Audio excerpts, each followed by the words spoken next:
2-3 घंटे से रोड के दरमियान खड़ी गाड़ी के पीछे छुपी अपनी सुस्ती और काहिली को ज़रा ऊपर के लेवल तक लेकर जाएं तो अंदाज़ा होगा कि ये मामूली बात नहीं है। कई घंटों से एक कबाड़ टाइप गाड़ी दारलकूमत की मसरूफ तरीन शाहराह के दरमियान में ख़राब खड़ी है और किसी को कोई परवाह ही नहीं।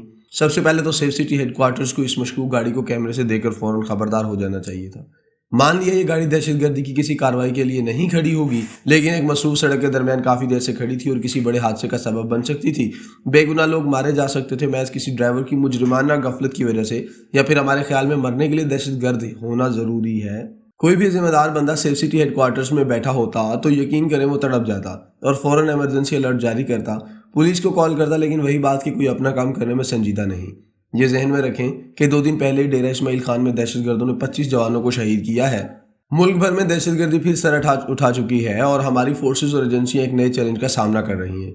दहशतगर्द अब केपी और बलूचिस्तान से बाकी मुल्क में फैलने की कोशिश कर रहे हैं। इस्लामाबाद भी बड़े अरसे तक दहशतगर्दी का शिकार रह चुका है। खुद को हमलों में भी कई शहरियों और पुलिस फोर्स के जवानों ने जानें गंवाई। इस्लामाबाद के एक बड़े होटल को दहशतगर्दी का निशाना बनाया गया। बारूद से भरा एक ट्रक होटल के मेन गेट पर फटा और कई जानें ले गया।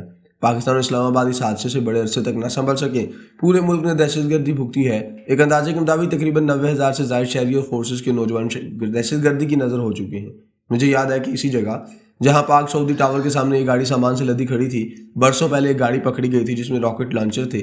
मकसद इस्लामाबाद की अहम इमारतों पर हमला करना था। सबसे पहले तो इस्लामाबाद की पुलिस और सिक्योरिटी को एक्टिव होना चाहिए था कि मुल्क में दहशतगर्द फिर सर उठा रहे हैं और कहीं इस शहर पर कोई हमला ना हो। शहर के आने और जाने वाले रास्तों पर चेकिंग और सख्ती होनी चाहिए थी। सीसीटीवी कैमरों का इस्तेमाल ज़्यादा हो जाना चाहिए था। एक रैपिड रिस्पॉन्स फोर्स बननी चाहिए थी जिसका कंट्रोल लिंक वजारत दिफा में कायम सेफ सिटी हेड ऑफिस के पास होता है। शहर में लगे कैमरों की मदद से पुलिस को अलर्ट जारी किया जाता कि फलां जगह कोई इशू हो रहा है, ये सड़क पर ऐसे काम हो रहे हैं जो खतरे का बायस बन सकते हैं। मुझे याद है कि जब चौधरी निसार अली खान वज़ीर दाखिला बने तो उस वक्त एक नेशनल एक्शन प्लान बनाया गया था जिसमें एक रैपिड रिस्पॉन्स फोर्स का क़याम भी शामिल था, लेकिन इसहाक डार ने इस फोर्स के क़याम के लिए पैसे देने से इनकार कर दिया और आज तक वो फोर्स नहीं बन सकी।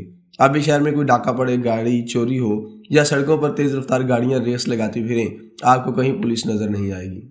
अफसोस के मुल्क में 90,000 से ज़्यादा अफराद दहशतगर्दी की नज़र हो गए, लेकिन हमारे रवैये ना बदले। हम आज भी चीज़ों की तफसील में जाकर उन्हें हल करने में संजीदा नहीं है। अमेरिका में 11 सितंबर एक दफ़ा हुआ, उन्होंने फिर नहीं होने दिया। हमारे यहाँ बरसों से दहशतगर्दी हो रही है।